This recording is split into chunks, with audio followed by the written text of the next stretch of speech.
चंडीगढ़ से ही सामने आ रही है, जहां पर अविवाहित विधुरों के लिए पेंशन की अधिसूचना जारी कर दी गई। तो प्रदेश में अब 45 से 60 साल के विधुरों अविवाहितों के लिए पेंशन होगी। हाल ही में मुख्यमंत्री मनोहर लाल ने इस बात का ऐलान भी किया था। 2750 रुपए पेंशन होगी। हरियाणा सरकार ये पेंशन देगी। तो प्रदेश में अविवाहित विधुर पेंशन की जो अधिसूचना है वो जारी कर दी गई है। इसमें 45 से 60 साल के जो विधुर हैं, अविवाहित हैं, उनको रखा गया है।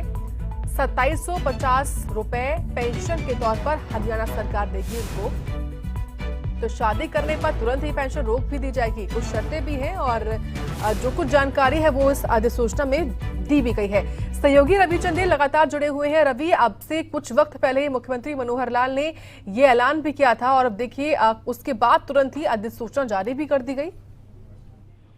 देखिए, जाहिर तौर पर हरियाणा जो है वो भारत का पहला राज्य बना है जहां पे अविवाहित महिला, पुरुष और विधुरों को जो है वो पेंशन दी जाएगी। आपको बता दें कि 45 से 60 वर्ष की आयु के अविवाहित पुरुष और महिलाओं को जिनकी वार्षिक आय 1,80,000 से कम है, उन्हें पेंशन जो है वो दी जाएगी। और तो वहीं 40 से 60 वर्ष की आयु के विधुरों को जिनकी वार्षिक आय 3 लाख से कम है, उन्हें भी पेंशन दी जाएगी। आपको बता दें कि पेंशन जो है वो 2750 रुपए प्रति माह पेंशन जो है वो दी जाएगी। इसके अलावा बहुत सारी कंडीशंस जो है वो लगाई गई हैं। खासतौर पर यदि हम जिक्र करें, यदि कोई भी अविवाहित महिला या पुरुष जो है वो शादी करता है और उसको लेकर जो है वो तुरंत प्रभाव से उसकी सूचना जो है वो डिस्ट्रिक्ट सोशल वेलफेयर ऑफिसर को जो है वो नहीं देता है, तो ऐसी स्थिति के अंदर 12% का ब्याज जो है वो एनुअली लगाकर जो है वो उससे जो पेंशन दी गई थी उसकी जो है वो भरपाई की जाएगी। इसके अलावा जो भी लोग तलाकशुदा हैं या फिर लिविंग रिलेशनशिप में रह रहे हैं, उनको भी इस पेंशन का जो है वो लाभ जो है वो नहीं मिलेगा। तो जाहिर तौर पर सरकार की यही मंशा है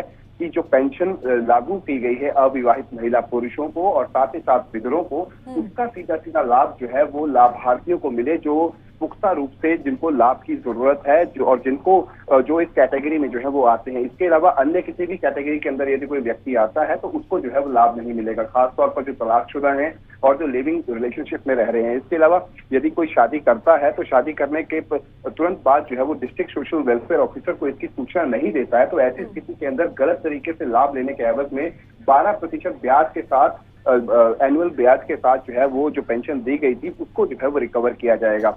तो वहीं अगर हम जिक्र करें, जिस तरीके से लिविंग रिलेशनशिप का जिक्र करें, इन तमाम चीजों को लेकर भी बाकायदा जो टर्म्स एंड कंडीशंस हैं वो जो है वो लागू की गई है। जी ठीक है, शुक्रिया आपका रवि चंदेल जानकारी देने के लिए हमको इस खबर के बारे में। तो अधिसूचना जारी कर दी गई है सरकार की ओर से।